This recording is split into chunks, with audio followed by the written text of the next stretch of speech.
तो आज हम क्लास 8 का crop production and management chapter पढ़ रहे हैं। ठीक है, इसका नेक्स्ट पार्ट बना रहे हैं, पार्ट 2 है ये। और अभी तक हमने जो रीड किया है वो हमने यहाँ तक ये फर्स्ट पेज रीड कर लिया है और ये रीड कर लिया है, यानी हमने रबी और खरीफ क्रॉप यहाँ पर कंप्लीट कर लिया है। अब हम पढ़ रहे हैं बेसिक प्रैक्टिसेस ऑफ क्रॉप। ठीक है, बेसिक प्रैक्टिसेस ऑफ क्रॉप क्या होती है, जो भी हमारे क्रॉप प्रोडक्शन है उनके अंदर कौन कौन से स्टेप्स हैं जो हमें करने पड़ते हैं प्रोडक्शन करने के लिए। किसी भी क्रॉप का प्रोडक्शन करने के लिए हम कौन कौन से स्टेप से होकर जाना पड़ता है, उसी को हम बेसिक प्रैक्टिसेस कहते हैं।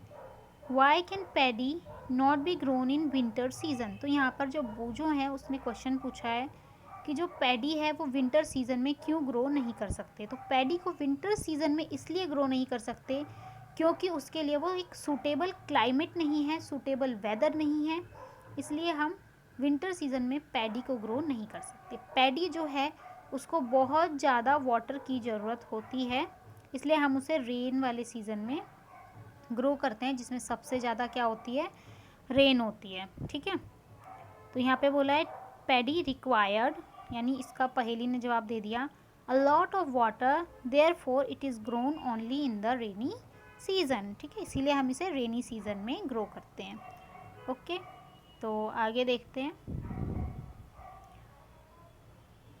Cultivation of crop involve several activities undertaken by farmer over a period of time. Cultivation of crop क्या है, इसके अंदर बहुत सारी एक्टिविटीज़ होती है। ठीक है, और जब तक कि फार्मर जो है वो पूरे क्रॉप का टाइम जो होता है, जैसे कि एक पूरी क्रॉप को सॉ करने से पहले और उसकी कल्टीवेशन मतलब उसका हार्वेस्टिंग होने तक क्या होता है, एक प्रॉपर टाइम होता है। ठीक है, और उसमें बहुत सारी एक्टिविटीज़ हो रही होती हैं। You may find that these activities are similar to those carried out by a gardener और even by you when you grow ornamental plant in your house. ठीक है, तो अब इसके बारे में कहा जा रहा है कि आपको पता होगा कि दीज एक्टिविटी सिमिलर है किससे, those carried out by the gardener. ठीक है, ये गार्डनर जो आपके घर में करता होगा, ठीक है, या फिर जो ऑर्नामेंटल प्लांट्स होते हैं हम घर में उगाते हैं, जैसे कि तुलसी हो गया हमारा, ठीक है, तुलसी का प्लांट हो गया, एलोवेरा हो गया, ठीक है, एलोवेरा हो गया। इसके अलावा और भी प्लांट्स हैं जो हम क्या करते हैं, ऑर्नामेंटल प्लांट्स होते हैं और वो हम अपने घर के अंदर हमारे रेमेडीज़ के लिए यूज़ करते हैं, हाउस रेमेडीज़ जिन्हें कहते हैं हम, ठीक है, उनके लिए यूज़ करते हैं। तो दीज एक्टिविटीज़ और task are referral to as agricultural practices. These activities are listed below. अब कुछ एक्टिविटीज़ है जो कुछ एग्रीकल्चर प्रैक्टिसेस हैं जो करनी होती है जब हम एक क्रॉप प्रोडक्शन करते हैं। तो फर्स्ट ऑफ ऑल हमें जो एक्टिविटी करनी है, यानी जो हमें काम करना पड़ता है, वो होता है आपका प्रिपरेशन ऑफ सॉइल। उसके बाद होता है सोइंग, यानी किसी भी चीज़ को सो कैसे किया जाता है, यानी उसमें बीज कैसे डाले जाते हैं। ठीक है, सॉइल का प्रिपरेशन हो गया, फिर सोइंग की जाती है, फिर एडिंग मैन्योर एंड फर्टिलाइजर्स। ठीक है, उसके बाद में irrigation, then protecting from weeds. ठीक है, इरिगेशन मतलब उसमें पानी डालना, एडिंग मैन्योर एंड फर्टिलाइजर्स यानी उसके अंदर जो न्यूट्रिएंट कम है अब उन्हें इक्वल मात्रा में देना, उसे जितना सफिशिएंट हो उसके लिए। ठीक है, उसके बाद में प्रोटेक्टिंग फ्रॉम वीड्स, वीड्स से उन्हें प्रोटेक्ट करना, वीड्स मतलब कुछ अनडिज़ायरेबल प्लांट्स आ जाते हैं, है ना, उनको हटाना।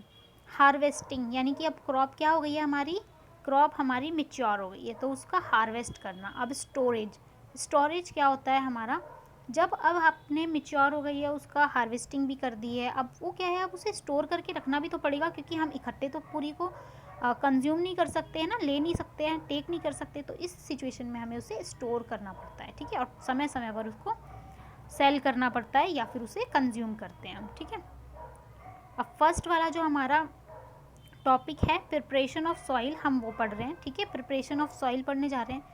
The preparation of soil is the first step before growing a crop. ठीक है, किसी भी क्रॉप को ग्रो करने से पहले प्रिपरेशन ऑफ सॉइल करनी पड़ती है। अब इसमें क्या क्या इंपॉर्टेंट टास्क है जो आपको करने पड़ेंगे। One of the most important task in agriculture to turn the soil and loose it. ठीक है, सबसे ज़्यादा जो इम्पॉर्टेंट टास्क है वो क्या होता है, हमें सॉइल को क्या करना पड़ेगा, टर्न करना पड़ेगा, ठीक है, टर्न करना पड़ेगा यानी उसे पलटना पड़ेगा। जैसे ये सॉइल है तो इसको हम पलटेंगे, ठीक है, ऊपर वाली को नीचे, नीचे वाली को ऊपर, और उसे लूज़ करेंगे, यानी कि उस जो सॉइल है उसके अंदर क्या होना चाहिए, उसको भुरभुरा कर देंगे, उसे लूज़ कर देंगे।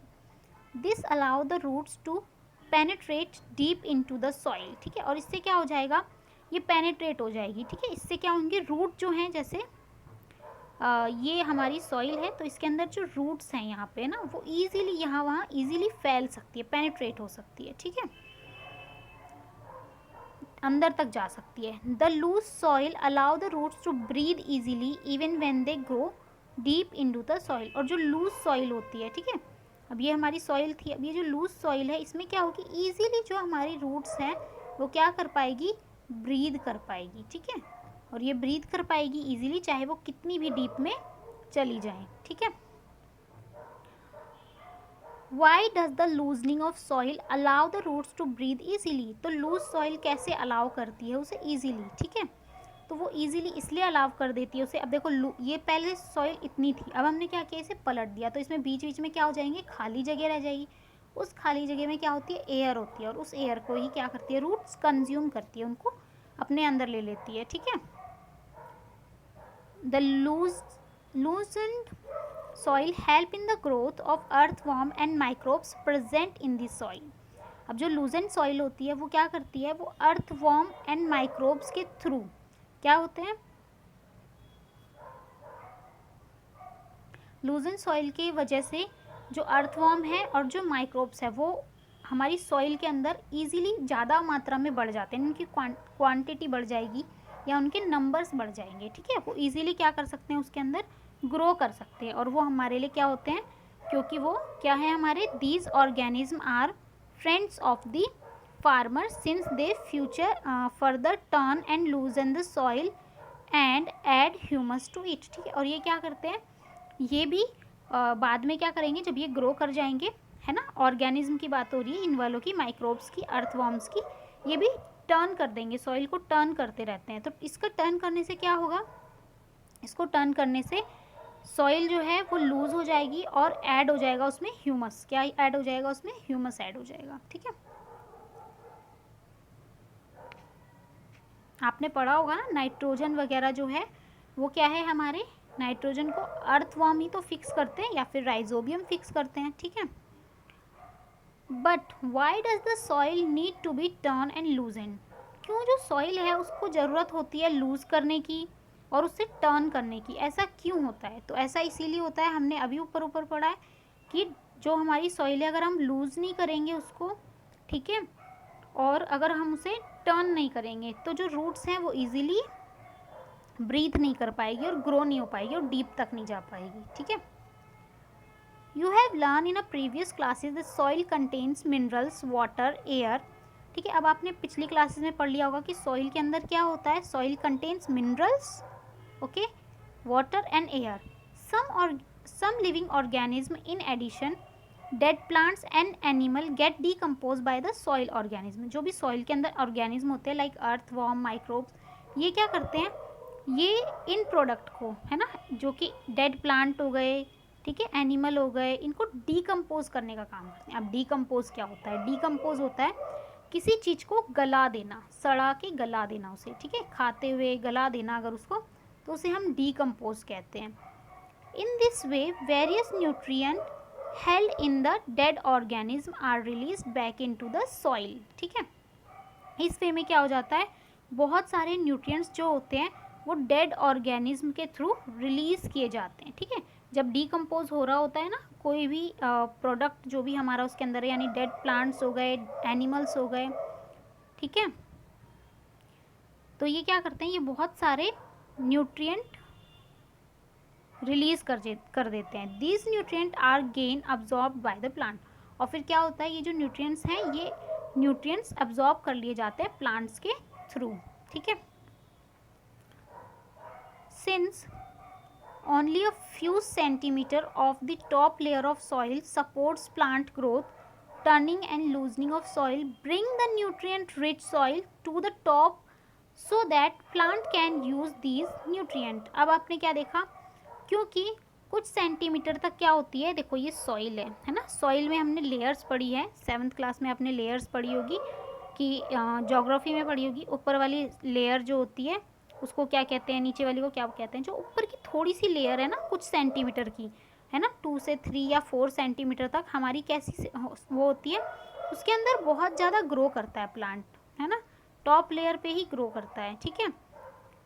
और उसी को क्या करना होता है, turning and losing of soil bring the nutrient rich soil, ठीक है। और बार बार इसे टर्न कर देते हैं तो क्या होता है, जो भी न्यूट्रिएंट नीचे हैं वो भी ऊपर आ जाते हैं और इजीली उसे क्या होता है, प्लांट उसे इजीली अब्जॉर्ब कर पाता है, ठीक है।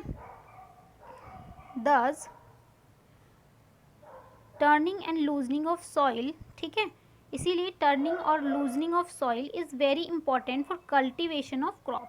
किसी भी क्रॉप को कल्टीवेट करने के लिए हमें उसकी जो सॉइल है उसको लूज़ करना बहुत ज़रूरी है, उसके बाद ही हम उसमें कुछ भी सॉ करेंगे। अब this process of loosening and turning of the soil is called tilling and plogging, ठीक है। अब जो ये जो प्रोसेस होता है जिसमें हम इसको लूज़ करते हैं या टर्न करते हैं, इसे हम टिलिंग कहते हैं या फिर प्लॉगिंग कहते हैं, ठीक है। This is done by using a plough. Plough की हेल्प से हम इसे करते हैं। Plough are made of wood और आयरन। ये वुड का भी बना हुआ हो सकता है या आयरन का भी बना हुआ हो सकता है। अब आपने देखा ही होगा बना हुआ ऐसा, ठीक है। देखो दिखा देती हूँ मैं, यहाँ बना होगा, ठीक है। ये देखिए ऐसा बना हुआ होता है, ऐसे इसके 2 सींग होते हैं, ये देख लीजिए यहाँ पे, ठीक है। ये पूरा बना हुआ है, ठीक है। ये पूरा बना हुआ है, इसको कहते हैं, ठीक है। ये हो सकता है ये आपका आयरन का भी बना हुआ हो सकता है और ये आपका वुड का भी बना हुआ हो सकता है, ठीक है। अब हम पढ़ते हैं इसे। This is done by using plough.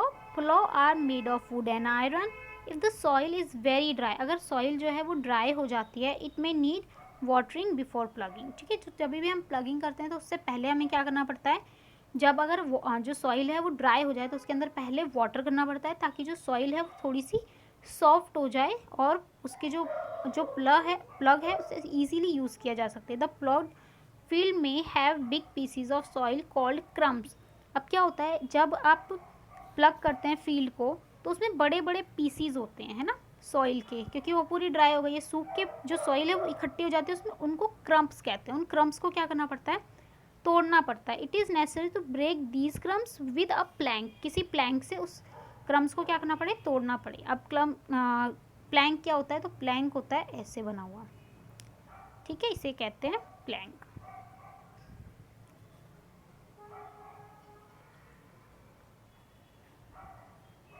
The field is leveled for the sowing well as for irrigation purpose। अब क्या होता है, जो फील्ड होती है उसे लेवल करना पड़ता है, किस वजह से, सोइंग करने के लिए, for irrigation purpose. Irrigation purpose के लिए उसे लेवल करना पड़ता है। यानी कि मान लो आपका जो लैंड है वो ऐसा है, तो हमें इसे क्या करना पड़ेगा, इसकी मिट्टी को हमें कुछ मिट्टी यहाँ से हटा के यहाँ डालनी पड़ेगी, इसकी कुछ मिट्टी को यहाँ से यहाँ, यहाँ से यहाँ, और हमें इसे क्या करना पड़ेगा, एक लेवल में लाना पड़ेगा, ठीक है। ऐसा क्यों करना पड़ेगा, हम लेवल में क्यों लेके आते हैं, ठीक है। और ये किससे किया जाता है, लेवलर की हेल्प से, ठीक है।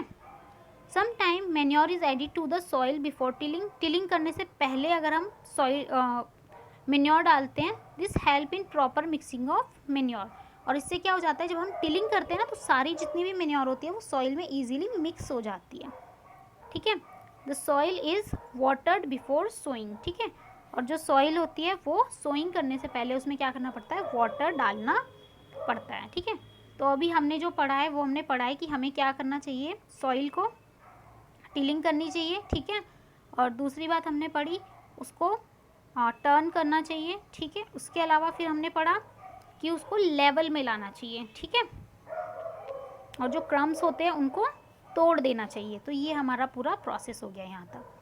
अब इसके बाद है आपका एग्रीकल्चरल इम्प्लीमेंट्स। अब एग्रीकल्चरल इम्प्लीमेंट्स क्या होते हैं, तो आज के लिए इतना ही रखते हैं क्योंकि 14 मिनट्स की वीडियो बन गई है ये। तो अब आप क्या करोगे, अब आप इसको अच्छे से रीड कर लेना यहाँ तक, फिर हम कल इसको कंटिन्यू करते हैं आगे। Okay bye and like share and subscribe please.